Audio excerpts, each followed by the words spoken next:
show. I'm down at the Future Car Challenge here at Crawley College. It happens every year. It's a fantastic exhibition of some brilliant cars and some famous people as well. And we have our own famous person here today, and that is Mayor Carol Eade. Hello there, Carol, Shelley. how are you? Nice to see you. Are you well? I'm great, thank you. Good. Yeah. And you? Yes, I'm very well, thank you very much for asking. And we're also joined by our Youth Mayor, Pravin. Hello, Pravin. How are you, sir? I'm good, thank you. Excellent, excellent. Right, now, Carol, it's lovely down here. You're obviously your first year as mayor here. First year as mayor. Did you come as deputy mayor last year? I did, yes, and it was fantastic last year, and it's absolutely great this year. I've already met Damon Hill with his car, so it's really a wonderful occasion for people to come and to promote Crawley as a town, and for people to come and see it. Actually, they're saying it's a great place to come, the people that come here. So I'm really proud of Crawley and what we're achieving here by having these cars here, and it's the second year. I know. Yeah. Of course it's a great place to come. It's Crawley. Yeah. Pravin. Yes. First time here? Second time, actually. Ah, second time, that's yes. It is quite an interesting place to come to.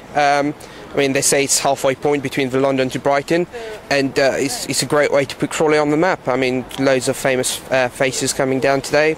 A lot of people, great weather. Well, great-ish. It's all right for Crawley. Good enough. In November, it's not bad. No. Yeah, it's brilliant. Brilliant. Excellent, That's excellent. Now, you going off on to London? I'm going up to London in the car, yes, with Sharon. Any particular car? I haven't been told yet. I've been told it'll be an RAC car, so that'll be So you're all right about for 10 breakdown? o'clock. Yeah. Well prepared. Yeah. Excellent. Yeah. Oh, well, that's fantastic. Listen, have a fab time. Yeah, thank you. Have a fab time, Yeah, Carol. thank you, I'm Av, yeah. dead jealous, I am. And lovely to see you again, you. young Pravin. You Thank take you. care, all right? And you take care. I'm now joined by the one and only Mr. Damon Hill. I'll put my bag down. Hello, sir. How are you? Very well. Lovely to see you here. Well, thanks for having me. What do you think of Crawley? Well, I haven't seen much of it so far, but been very friendly. Lots of people from the college here. It's been, yeah, so far it's good. Your second year down here? No, it's just, I didn't do this last year, you didn't? so it's my first actual run on the challenge. So it's great. You know, lots of people trying to think up new ways to produce a racing car, a road car. That'd be nice. That's a habit, I'm afraid. I've got a road car which doesn't spoil the planet. Yeah, and it's a very good idea, though, don't you think? Really. It's good, and there's lots of technology out there, and I think that people will be surprised to see how much investment is being put into producing clever ideas which will help us do all that. Yeah, excellent. Save the environment. It's a very important issue. Yes, and we've got a problem because we've got to get around. You know, we've built our lifestyle on being able to get from A to B. So there's going to be a big challenge ahead as fuel prices go up. People, I think, will be looking to it from an economic point of view, quite apart from an environmental one as well. Excellent. Now, you've come from Brighton to here, off to London next. Yes. It's exciting stuff. Yeah, well, the London bit's probably not going to be quite as pleasant as the Brighton to Crawley run. Traffic and everything is going to be the challenge because the car I'm driving actually switches itself off when you get into traffic. So you're stationary. That's part of the fuel-saving device on it. So, How annoying. Yeah, no, well, it's designed not to be annoying, but you in London, if you think about it, a lot of people spend most of the time not going anywhere, so with their engines running, which is just polluting the atmosphere and wasting fuel. So a gadget like that helps. Can you tell us a little bit about the car that you are driving? Well, I can tell you very little. It's a Peugeot, and it's Avi would be able to tell me more, but Avi's my... Hello, Abby. Hello, how are you, sir? You well? Good. Excellent. Yeah, Tell us a little bit about the car. Silverman. Hi, from the FIA Foundation, and we're doing the Global Fuel Economy Initiative. Now, the car is just a conventional car. It's a diesel car, combustion engine car. What we're saying is that there needs to be huge improvements in cars that are readily available to everyone at the moment, just like the car, affordable, family cars that are big enough for families but not too big, but at the same time, with the technology they've got today, they can actually make even more improvements than they already have done, and we want to see manufacturers do that. The car we're driving today does quite well, but we're actually saying that cars can do a lot better. Even the manufacturers that we're with today could even do a lot better as well. Why aren't they being manufactured today? Why aren't they being put on the roads now? Well, they're developing them at the moment. The car that's on the road today that we're driving is much better than the previous version of that car a couple of years ago, and as manufacturers go on, they're improving the whole time. It takes a while in development, but the other thing is there has to be consumer demand. We want people to put pressure on manufacturers and say to manufacturers, we want more fuel efficient cars. Now people are starting to do that, and there is being a response in the market. The more that happens, the more we're going to see these much more fuel efficient cars. Why aren't they using the public as test dummies then? Because if they were, maybe it would be a little bit more of a temptation for people to say, actually, that was all right, and I'm quite interested in seeing what the next step would be, and so on and so on.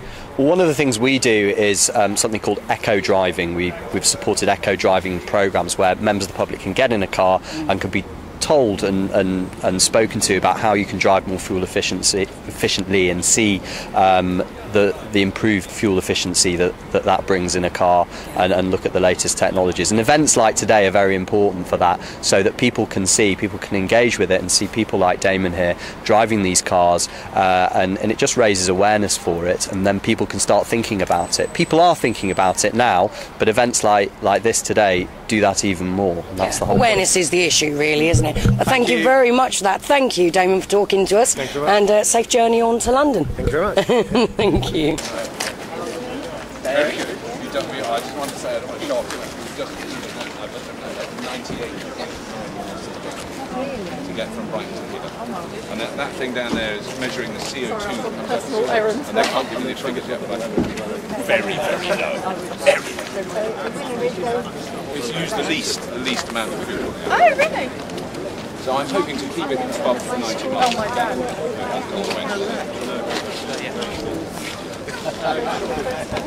On this, I have been here before, but I've done lots of other rides, but not this is the first time on the proper. That's quite old. Where people tell you go here, park there, and you go all right, as opposed to it's somewhere over there, which is what I'm used to. And Kevin knows everything, and he said, "Hi, you like I've had 2 Prius. I'm now joined by Robert Llewelyn. Hi, Robert. How are you, sir? Very well, thank you. Lovely. Very good. Now, I know that you are pretty good with telling people what's going on here and about your car, so go for it. Oh, right. Oh, well, I'm part of the Future Car Challenge today, run by the RAC, sponsored by British Gas, and I'm driving the British Gas plug-in Prius, which is the car behind us, which is the Toyota Prius, which a lot of people are familiar with, but this is the version coming out next year with a much bigger battery pack. Much higher capacity, which you don't have to, but you can plug in and charge, and which increases decreases the amount of petrol you use in the car by an enormous amount. So I've done 99 miles to the gallon so far, driving from Brighton to here, which basically means that the petrol engine's barely been on. It's been on every now and then. So if you're going up a steep hill, you suddenly hear the petrol going, but then as you go down the hill, you recharge the battery and reclaim some of the energy. So on average daily use of a car, which is around 30 or 40 miles, this car you'd be doing 150 miles to the gallon over like a week. Yeah. Which is phenomenally good value considering how much petrol costs. Yeah. But if you wanted to drive to Scotland, which is always the excuse with electric cars, you could in this car. It wouldn't make any difference, and you could. And you're charging it up now. Charging it up now, just giving a little bit of extra, because that will help. A little bit of extra, it will help it reduce the MPG for the rest of the trip. Yeah, don't want to be breaking down on the way to London, do we? That wouldn't be fun. That wouldn't be fun. But not in this weather, anyway. No. Have you been to Crawley before, Robert? I have, and I can't. The trouble is, I used to tour with a theatre group in the late 70s, early 80s, and I know we've performed here. But as I was coming to, I was going, where? I wonder where we were. I can't remember. I did a lot of shows. I'd love to. Town. I would love to. This is my son Logan, and he is your biggest fan, may I say. How do you do, Logan? Very nice to meet you. He wants to ask you a quick question. What's your question, Logan? Who created Scrap Heap Challenge? Who created it? Well, there's a woman called Kathy Rogers, who used to be in the first series. You might have seen her, and she went to see a film called Apollo 13. And when you're older, go and see it, because it's a brilliant story of men in space, and all the machines that they're relying on to keep them alive go wrong, and they don't know how to fix them. But the men on Earth do know how to fix them, and they tell the men in space how to fix them, and that's what inspired it, was how to make something really complicated when you're not sure how to do it and you've only got junk to do it with. So that's where it came from. He adores you. I think he's watched every series. Oh, well, that's great. Oh, but thank you so much for talking to us, Robert. Good luck. Right, thank you. Safe journey to London. All right, thank you very much indeed. Thank you. You don't need to, I don't need to be trained. I don't need media training. I'm now joined by Mr. Mark Goodier. Hello, Mark. Good How to are see you, sir? Very good, thank you. Excellent. Now, brilliant event. Have you been to Crawley very often? Only once or twice in the past. I know of Crawley, obviously, because of its proximity to Gatwick, and but I know very little about it. It's great to see it being one of the hubs of this event today. It's a really good event. It's a hub of many events. You should come more often. Okay. Now, this is your car. This is the British Gas Nissan Leaf. Yes. And this is, I think, still the most amazing production. Right, good morning, electric ladies and gentlemen. Just to remind you on your bacon sandwiches, teas, coffees are now on sale. That's your bacon sandwiches, teas, coffees are now on sale. You can find them in the main Central College. Go and help yourselves. Thank you. See that, Mark? Tea, coffees and bacon sandwiches. We can go and get some in a minute. But let's go back to the just gave him a dirty look, he wasn't. Yeah, thanks. Yeah, tell us a little bit more about this vehicle. This was the first production electric vehicle proper. There were a couple of little ones, but this is, and this came out in March this year. And Renault have got one too, but I still think the Nissan Leaf is the most amazing vehicle. It drives just like a normal car. It feels as comfortable as the Merc. It's comfortable, and it's a pleasure to drive. And I have one, which I use to get around London. And actually, my wife has one too to get around London, and we really like the vehicles. So affordable. Yeah, they are if you're in town, if you do a lot of town driving, and particularly if you're in a congestion charge. I mean, there are some extra benefits for living in, if you have to have these vehicles if you live in London. Yeah, but no congestion charge for this vehicle. Yeah, and parking is free in Westminster, and parking in the Camden, and a lot of the boroughs, if you drive electric and you fuel from renewables rather, so the sun or other renewables, they give you a free parking permit. There's lots of little things which add up to making all round it a very good deal.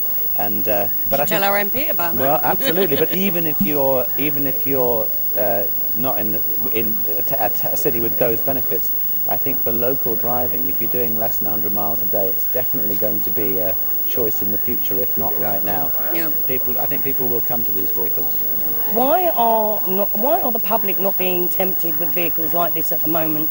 Why are they being evolved more and more until they're spot on before they're released to the public? Why aren't we being teased with these now? Well, I think you are, but I do think that, for Nissan are making them here from 2013. I think that's when you'll see ads all over the TV constantly. I think right now they are meeting their worldwide demand with what they can supply, and this is really early. I know I've been driving electric vehicles for a decade, but this is really early in the development of these things. So, as early adopters, people who are a bit nuts about gadgets are the ones who have to have these. Knew about them for a long time ago. And we want to have these, but I think when they've got the capability of making mass market huge numbers of them, that's when you'll see the ads out there. And I think people, right now most people are saying, well, I might need 300-mile range to go and visit my relatives, so I won't get one yet.